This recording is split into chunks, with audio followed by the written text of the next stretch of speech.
Hello students, welcome to our YouTube channel L K chemistry.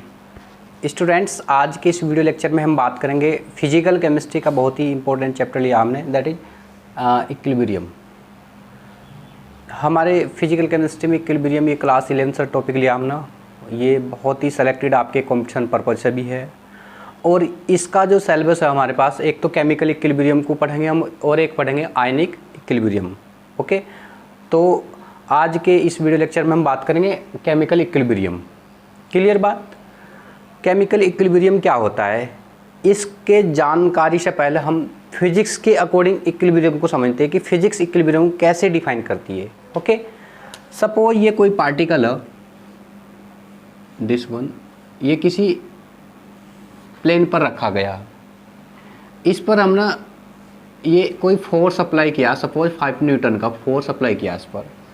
इसके opposite direction पर भी हमने एक फोर्स अप्लाई किया और उसका मैग्नीट्यूड भी 5 न्यूटन है। क्लियर है? दोनों साइड से सेम मैग्नीट्यूड का फोर्स अप्लाई किया तो रिजल्टेंट क्या है कि ये जो पार्टिकल है ये रेस्ट में है, क्योंकि बोथ साइड से जो अप्लाइड फोर्स है उसका मैग्नीट्यूड बराबर है, इसलिए नहीं तो इधर खिसकेगा नहीं इधर खिसकेगा, बिल्कुल रेस्ट में रहेगा। इस रेस्ट पोजीशन को बोलते हैं इक्विलिब्रियम। क्या बोलते हैं? इक्विलिब्रियम। और इस इक्विलिब्रियम को बोलते हैं हम static statistic equilibrium. Static equilibrium स्थिर है बिल्कुल। ये क्लियर बात? ये बात बताती है फिजिक्स। अच्छा, अब एक एग्जांपल अनदर लेते हैं हम। सपोज ये कोई कंटेनर है, इसमें ये वाटर लेवल है, ये वाटर लेवल है।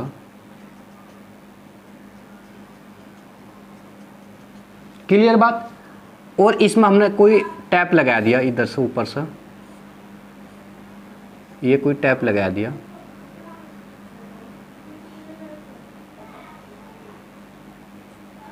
ये इस टैप के माध्यम से इसमें क्या आ रहा है, पानी आ रहा है ऐसे। क्लियर है? जितना पानी, जितना इस टैप का ये यहाँ पर ये डायामीटर है जिससे पानी बाहर है, उतनी डायामीटर का हमने यहाँ पर एक होल कर दिया। एक उतनी डायामीटर का हमने क्या कर दिया, एक होल कर दिया, बिल्कुल सेम ये होल कर दिया। तो यहाँ से भी पानी क्या आ रहा है, बाहर निकल रहा है। क्लियर है? ध्यान से समझने की बात है। तो ये इसका वाटर का लेवल है, ये इतना वाटर लेवल है। ये जितना पानी ऊपर से नीचे डल रहा है उतना ही पानी बाहर निकल रहा है। क्लियर? ये डाउनवर्ड्स ऐसे जा रहा है और ये ऐसे बाहर निकल रहा है। जितना ऊपर से नीचे डल रहा है पानी, उतना ही पानी नीचे बाहर निकल रहा है। तो रिजल्टेंट क्या कि जो वाटर लेवल है ये कांस्टेंट रह रहा है। वाटर लेवल क्या रहा है, कांस्टेंट रह रहा है।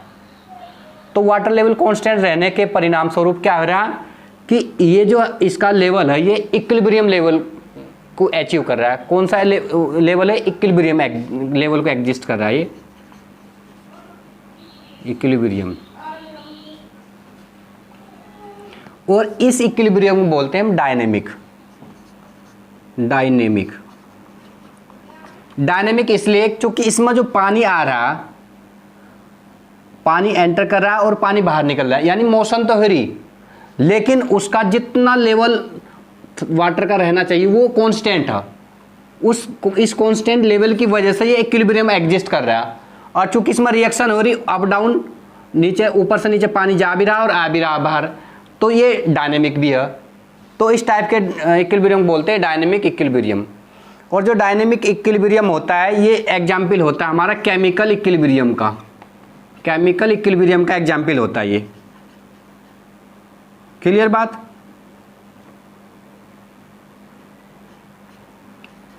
इक्विलिब्रियम। तो जो डायनेमिक इक्विलिब्रियम है हमारा केमिकल इक्विलिब्रियम का एग्जाम्पल होता है। केमिकल इक्विलिब्रियम में क्या होता है कि दो रिएक्शन होती है, एक फॉरवर्ड डायरेक्शन में होती है, एक बैकवर्ड डायरेक्शन में। एक फॉरवर्ड डायरेक्शन में होती है और एक बैकवर्ड डायरेक्शन में, बोथ डायरेक्शन में होते हैं। और कोई ऐसा पॉइंट होता है जहाँ पर फॉरवर्ड रिएक्शन का और बैकवर्ड रिएक्शन का जो स्पीड है वो कांस्टेंट हो जाती है, कोई एक ऐसा पॉइंट आ जाता है कि दोनों की स्पीड कांस्टेंट आ जाती है, उस पॉइंट को बोलते हैं इक्विलिब्रियम पॉइंट। क्लियर है। जैसे इसी के अंदर हम बात करते हैं, एक रिएक्शन ये हो रही, ऊपर से नीचे की ओर पानी जा रहा है, ये फॉरवर्ड रिएक्शन होगी हमारी, फॉरवर्ड रिएक्शन, और ये नीचे की साइड में जा रहा है, ये बैकवर्ड रिएक्शन हो जाएगी हमारी, बैकवर्ड। तो दोनों रिएक्शन साइमल्टेनियसली हो रही, और ऐसा पॉइंट क्या है जहां पर इक्विलिब्रियम एग्जिस्ट कर रहा है, देखो ये फॉरवर्ड ये बैकवर्ड, तो ये जो वाटर का लेवल है वो इस पॉइंट को बोलेंगे हम इक्विलिब्रियम पॉइंट, इक्विलिब्रियम पॉइंट, जहां पर इक्विलिब्रियम एग्जिस्ट कर रहा है। एग्जिस्ट करने का कारण क्योंकि वाटर लेवल वहां पर क्या है, कांस्टेंट होता है। तो इस इक्विलिब्रियम को बोलते हैं डायनेमिक इक्विलिब्रियम, और डायनेमिक इक्विलिब्रियम का एक पर्टिकुलर एग्जांपल है हमारा केमिकल इक्विलिब्रियम। क्लियर बात। अब इस बात को हम एक किसी पर्टिकुलर रिएक्शन के बिहाफ पर भी समझ सकते हैं। इस जो केमिकल इक्विलिब्रियम होता है, जो rate of forward reaction is equal to होता है rate of backward reaction. Rate of forward reaction is equal to rate of backward reaction. Suppose करो कोई एक रिएक्शन हो रही है हमारी, ए टू पी रिएक्शन हो रही, ए टू पी रिएक्शन हो रही, तो इसमें क्या होगा, ये इस टाइप से इसका एरो दिखाएंगे हम, ए टू पी कोई रिएक्शन हो रही, तो इसमें ये जो होगा हमारी, ये फॉरवर्ड रिएक्शन हो रही ए टू पी, और ये हो रही हमारी बैकवर्ड रिएक्शन।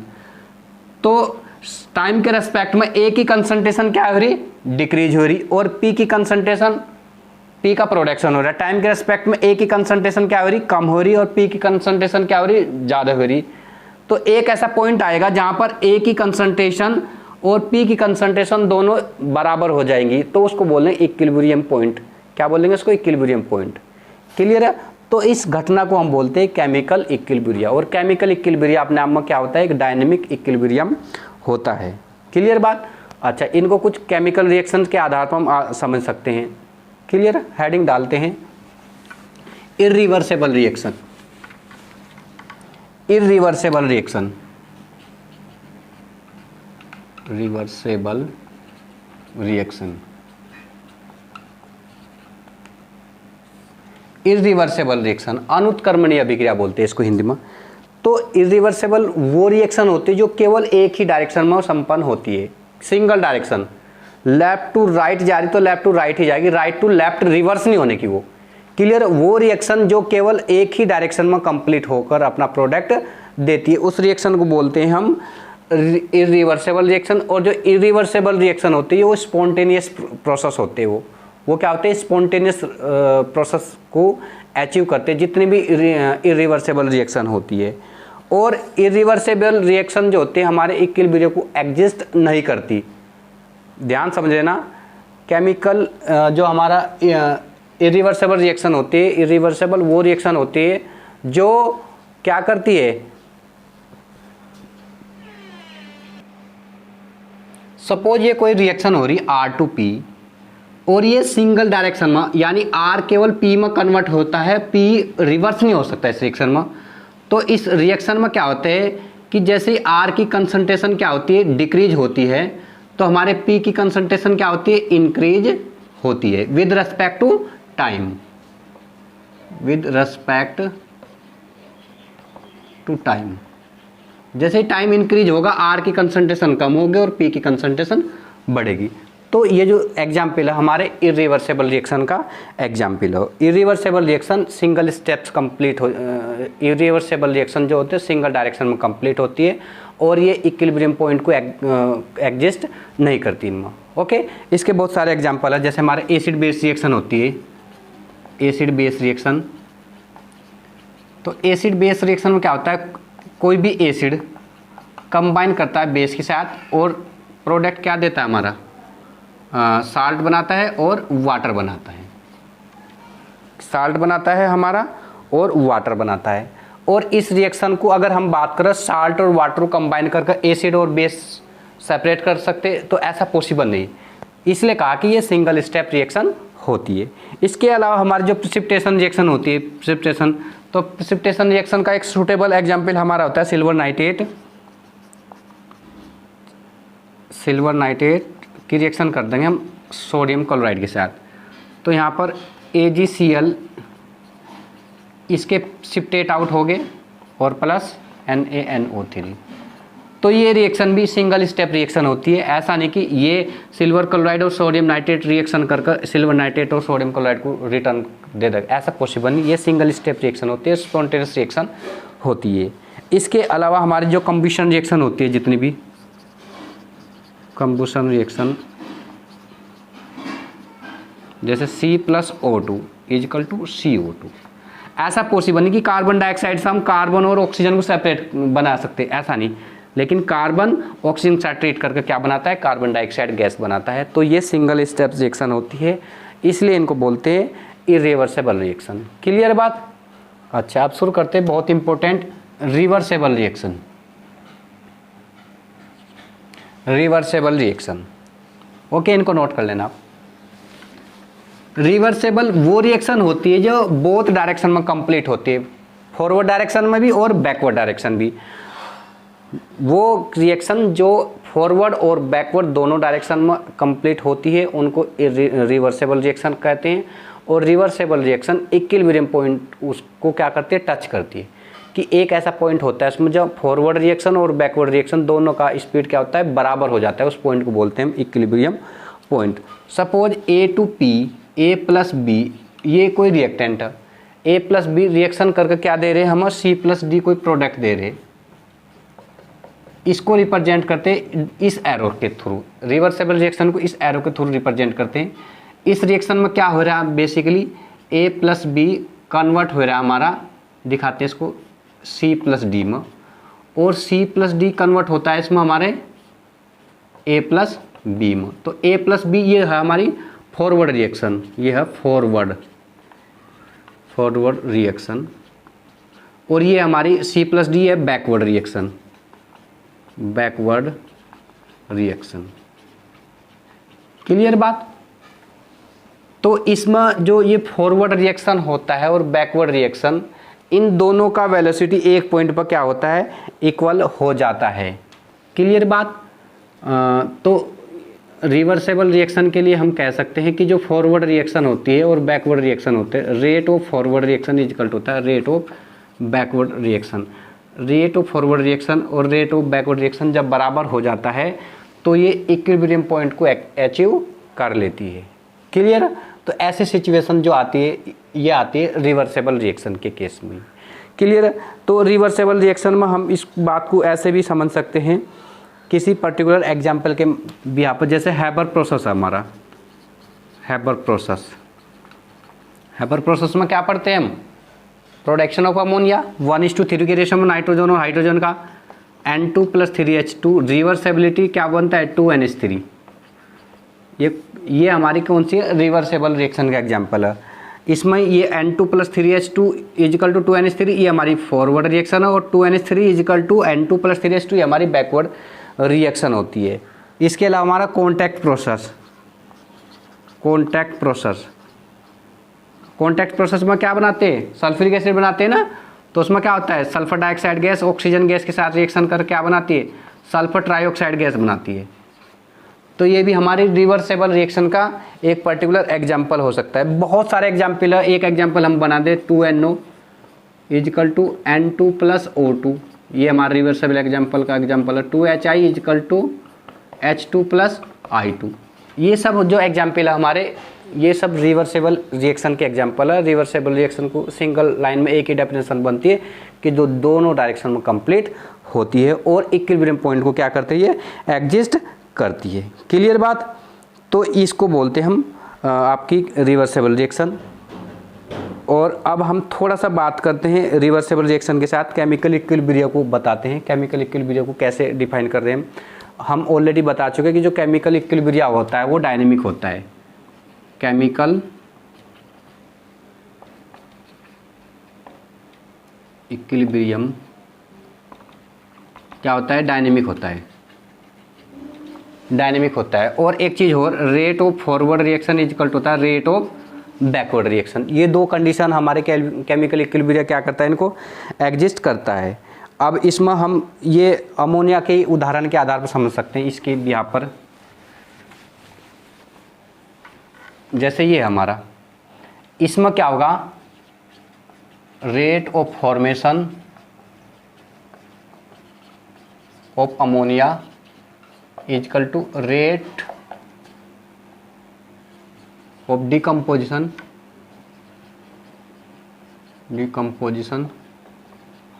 Of ammonia. ये दोनों रेट क्या हो गए, ये इक्वल हो गए।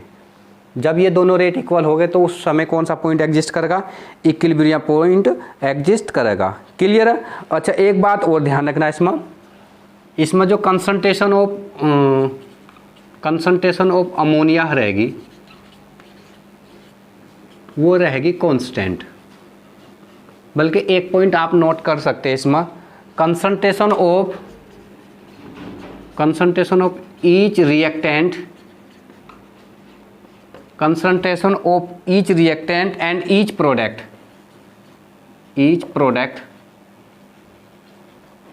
Is constant.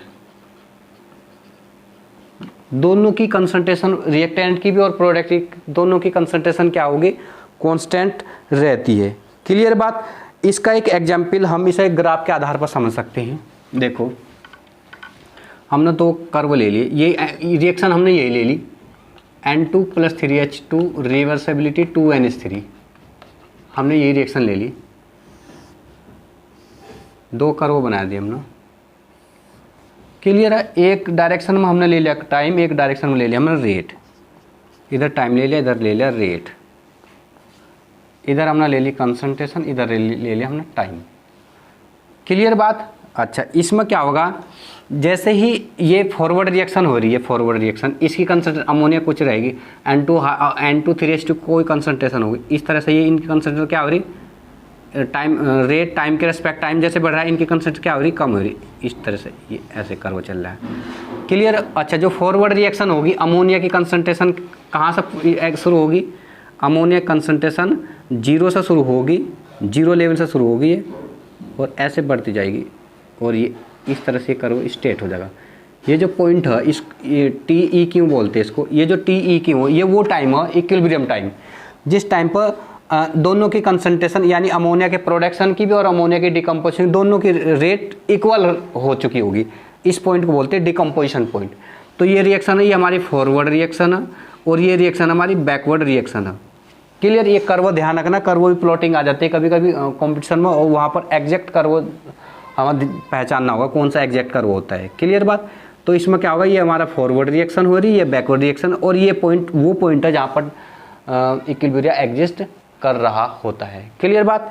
अच्छा इसको कंसंट्रेशन टर्म में ऐसे कंसिडर कर सकते हैं, जैसे ये हाइड्रोजन की, ये N2 की ले ली हमने, N2 की कोई कंसंट्रेशन यहाँ से हमने ले ली, ये N2 कंसंट्रेशन, ये दिस वन इस तरह से चले गई, ये हमने ले ली हमारे हाइड्रोजन की कंसंट्रेशन N2 की, ये H2 की ले ली, और ये हमने ले ली अमोनिया की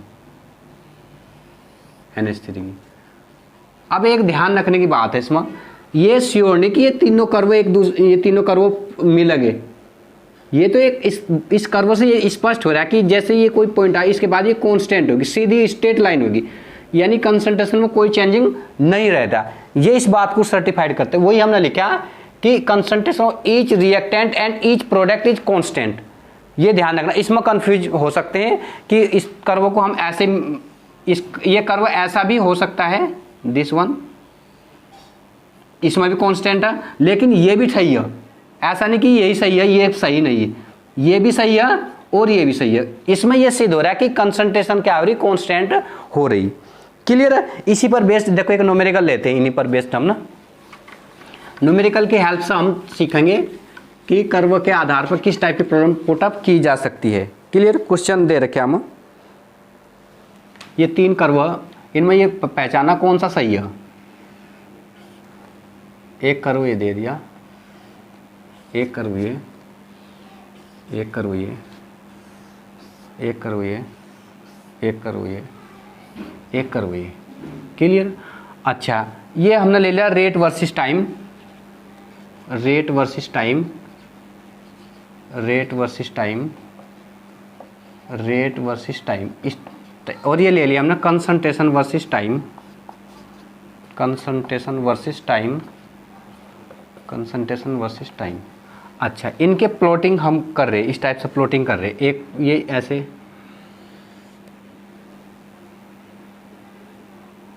ये हमारा फॉरवर्ड रिएक्शन है, फॉरवर्ड रिएक्शन, ये हमारा बैकवर्ड रिएक्शन, और ये एक पॉइंट है टी ई क्यू।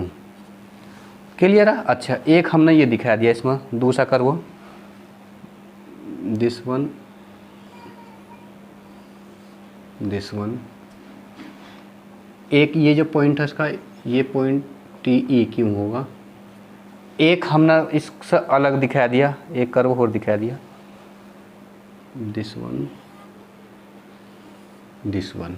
क्लियर। एक अब इसके केस में हमने दिखा दिया, इसके केस में दिस वन, दिस वन और दिस वन, दिस वन, और एक इसमें दिखाया दिया हमने दिस वन। अब ये क्वेश्चन फर्स्ट हमारा, ये क्वेश्चन सेकंड है। अब हम क्वेश्चन फर्स्ट और क्वेश्चन सेकंड में चेक करेंगे कौन सा कर्व सही है, कौन सा कर्व गलत है। देखो ध्यान से देखते हैं, फर्स्ट कर्व हम देखते हैं, फर्स्ट कर्व हम देखते हैं, ये फॉरवर्ड रिएक्शन हो रही है, बैकवर्ड रिएक्शन हो रही है, और ये किसी एक पॉइंट पर जाकर फिर क्या होगी, कांस्टेंट होगी, और इस पॉइंट को हम बोल रहे हैं इक्विलिब्रियम पॉइंट। यहाँ पर देखते हैं, यहाँ पर ये फॉरवर्ड है, ये बैकवर्ड, ये एक कोई पॉइंट आया होगा एक सेकंड के लिए, एक सेकंड के लिए इक्विलिब्रियम पॉइंट होगा, लेकिन फिर उसकी कंसंट्रेशन क्या होगी, कांस्टेंट रही, फिर उसकी इंक्रीज होती चली गई, उसकी डिक्रीज होती चली गई, और इस रिएक्शन में कहीं पर कोई इक्विलिब्रियम पॉइंट एग्जिस्ट नहीं कर रहा। तो इन ऊपर के तीनों कर्वों में केवल ये कर्व हमारा सही है, फर्स्ट वाला, क्योंकि इसमें एक ऐसा पॉइंट आया जो इक्विलिब्रियम पॉइंट आया, उसके बाद क्या होगी, कांस्टेंट हो गई थी दोनों की कंसंट्रेशन। क्लियर। अच्छा, अब इसमें देखते हैं हम, इसमें हमने एक पॉइंट में भी लिखा था कंसंट्रेशन टर्म में, ई concentration of each reactant and product is constant. Reactant और प्रोडक्ट दोनों की कंसंट्रेशन क्या होनी चाहिए, कांस्टेंट होनी चाहिए। आप देखो, ये हमारा फॉरवर्ड रिएक्शन है, ये बैकवर्ड रिएक्शन होगी, ये फॉरवर्ड रिएक्शन, ये हमारी बैकवर्ड रिएक्शन होगी। अब ये इस पॉइंट तक गई, उसके बाद क्या होगी, कांस्टेंट। इसी प्रकार इसको देखो, ये इस पॉइंट तक गई, उसके बाद कांस्टेंट। इसी प्रकार यहाँ देखो, इस पॉइंट तक आई, इक्विलिब्रियम पॉइंट, उसके बाद कांस्टेंट होगी। इसी प्रकार इसको फॉरवर्ड, इस पॉइंट पर आई, फिर कांस्टेंट होगी। इसी प्रकार यहाँ पर देखो, इस पॉइंट आई, फिर कांस्टेंट होगी। इस प्रकार यहाँ देखो, इस पॉइंट तक आई, फिर कांस्टेंट। तो ये उस रूल को क्या कर रहा है, फॉलो कर रहा है। इसका मतलब तीनों ऑप्शन हमारे कैसे हो गए, ट्रू हो गए। तीनों ऑप्शन कैसे हो गए, ट्रू, क्योंकि तीनों ऑप्शंस में क्या हो रहा है, कंसंट्रेशन क्या हो रही है, कांस्टेंट रह रही। तो इनको नोट कर लीजिए, इस टाइप की प्रॉब्लम हमसे पूछी जा सकती है। क्लियर बात, नोट कर लीजिए। एक इम्पोर्टेंट बात रहेगी हमारी, कैरेक्टरिस्टिक्स ऑफ केमिकल इक्विलिब्रियम, यानी केमिकल इक्विलिब्रियम कौन कौन से कैरेक्टरिस्टिक्स है, उनको हम one by one point out करके नोट करते हैं और उनको समझते हैं क्या क्या होते हैं। सबसे पहला point, it is dynamic, dynamic in nature. Starting में ही हमने बता दिया था, जब वो पाइप का उसका एग्जाम्पल लिया था, जैसे कोई ये पानी इसका लेवल था, इसमें एक पानी ऐसे नीचे डल रहा था ये, और उतना ही पानी यहाँ से बाहर निकल रहा था। तो इसमें ये हमारी फॉरवर्ड रिएक्शन थी, बैकवर्ड रिएक्शन थी, और वाटर लेवल क्या हो रहा था, कांस्टेंट हो रहा था। तो कांस्टेंट होने की वजह से इसको बोल रहे थे हम इक्विलिब्रियम। तो ये जो इस टाइप का इक्विलिब्रियम था, इसको बोलते हैं हम डायनेमिक। और डायनेमिक इक्विलिब्रिया एग्जाम्पल होता है हमारा केमिकल इक्विलिब्रिया का। इसलिए कहा हमने, जो characteristic of chemical equilibria, it is dynamic in nature. ये डायनेमिक होता है, नॉट स्टैटिक। क्लियर है। केमिकल इक्विलिब्रिया होता है डायनेमिक प्रॉपर्टी का। क्लियर। फर्स्ट पॉइंट यही हमारा। दूसरा पॉइंट होगा कंसंट्रेशन ऑफ ईच या concentration of reactant and product is constant. Concentration of reactant and product is constant. दोनों की कंसंट्रेशन क्या रहती है, कांस्टेंट रहती है। क्लियर है। ये पॉइंट हमने अभी ये एग्जाम्पल्स में समझा। कैसे समझा, देखो इसका कर्व आप बनाते हैं अभी। सपोज ये फॉरवर्ड रिएक्शन है, दिस वन, ये हमारी बैकवर्ड रिएक्शन है, दिस वन। तो ये फॉरवर्ड रिएक्शन, ये हमारी बैकवर्ड रिएक्शन। तो इस पॉइंट, ये इक्विलिब्रियम पॉइंट हमारे, इसके बाद क्या होगी, कांस्टेंट रहेगी ना। यही बता हमने कि concentration of reactant and product is constant. Clear बात। अच्छा, एक बात और नोट कर लीजिए, इसमें forward reaction and backward reaction दोनों होती है। केमिकल इक्विलिब्रियम क्या होती है, forward reaction and backward reaction दोनों होती है। क्लियर, दोनों कंप्लीट होती है, बोथ कैन अकर। अच्छा, एक बात और, rate of forward reaction is equal to rate of backward reaction, इन दोनों का रेट क्या होता है, इक्वल होता है। फॉरवर्ड रिएक्शन का और बैकवर्ड रिएक्शन का रेट क्या होता है, इक्वल होता है। अच्छा, एक महत्वपूर्ण बात और ध्यान रखना आप इसमें, कि जो इनिशियल कंसंट्रेशन होती है, initial concentration of reactant, initial concentration of reactant has no effect on,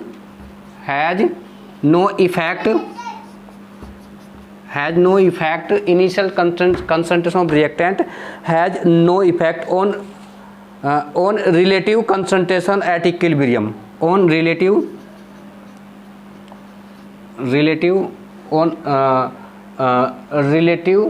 concentration at equilibrium,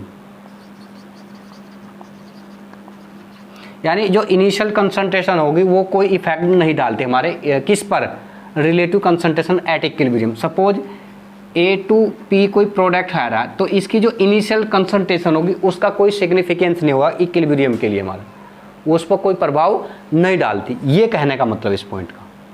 clear है? अच्छा, 6 पॉइंट देखते हैं, और 6 पॉइंट जो है बहुत इंपॉर्टेंट है, that is rate of catalysis. Rate of catalysis, अब कैटालिसिस क्या करता है, किसी भी रिएक्शंस के रेट को एनहेंस करता है। अब ये जो एनहेंस करता है, ये दोनों के रेट को एनहेंस करेगा, हमारे फॉरवर्ड रिएक्शन के रेट को भी और बैकवर्ड रिएक्शन के रेट को, दोनों को एनहेंस करेगा। अब देखो, किसी से एक एग्जाम्पल के आधार पर समझ सकते हैं।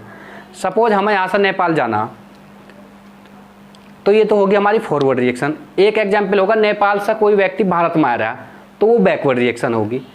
तो कैसे जाएगा नेपाल जाने के लिए, पहले हम मैदान के रास्ते जाएंगे, फिर पहाड़ को क्रॉस करके तब नेपाल में जाएंगे, और नेपाल वाला व्यक्ति पहले पहाड़ क्रॉस करके फिर मैदानी क्षेत्र से होता है भारत में प्रवेश करेगा, ये तरीका।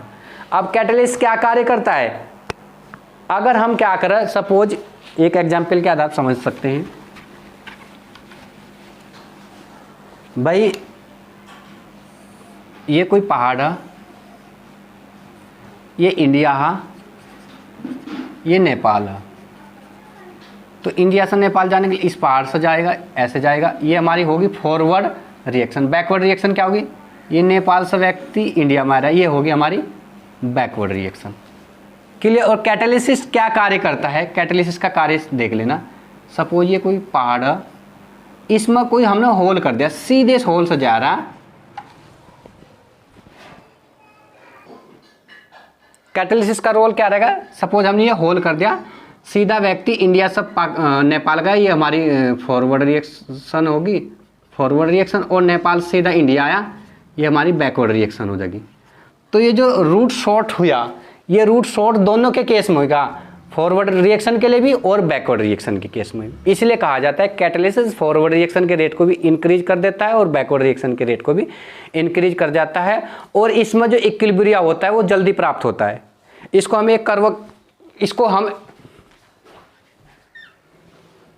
एक कर्व के माध्यम से आसानी से समझ सकते हैं। अब कर्व हम कैसे बनाते हैं, देखो सपोज ये कोई रिएक्शन है हमारी, ये रेट है हमारा, ये टाइम के रेस्पेक्ट में, इस टाइप से रिएक्शन हो रही है हमारी, ये दिस वन, ये रिएक्शन हो रही है हमारी विदाउट कैटलिस्ट। और एक रिएक्शन हम दिखा रहे हैं, एक रिएक्शन हमने ये दिखा दी, ये हमने दिखाया दी विद कैटलिस्ट। क्लियर है? तो इसका जो इक्विलिब्रियम पॉइंट था ये हमारा ये ई क्यू था, और इसका इक्विलिब्रियम पॉइंट है ये भी ई क्यू हो। तो कैटलिस्ट की प्रेजेंस और एब्सेंस का सीन क्या है कि जो हमारा इक्विलिब्रियम पॉइंट था विद कैटलिस्ट, ये रिएक्शन हो रही, ये जल्दी होगी, और ये कैटलिस्ट अगर ना हो ये थोड़ा टाइम लगता है। तो कैटलिस्ट किसी रिएक्शन के रेट को क्या करता है, इंक्रीज कर देता है, और वो दोनों केस में क्या करता है, उसके रेट को एनहेंस करता है। क्लियर बात। तो ये आज का टॉपिक था हमारा। उम्मीद करते हैं आपके लिए ये लाभदायक रही वीडियो। यदि वास्तव में आपके लिए लाभदायक रही वीडियो तो प्लीज़ हमारे चैनल को आप सब्सक्राइब करना, लाइक करना और दोस्तों के साथ शेयर करना। क्लियर। और जो हमारी नेक्स्ट वीडियो रहेगी उसमें हम लॉ ऑफ मास एक्शन को डिटेल में स्टडी करेंगे। Okay, thank you.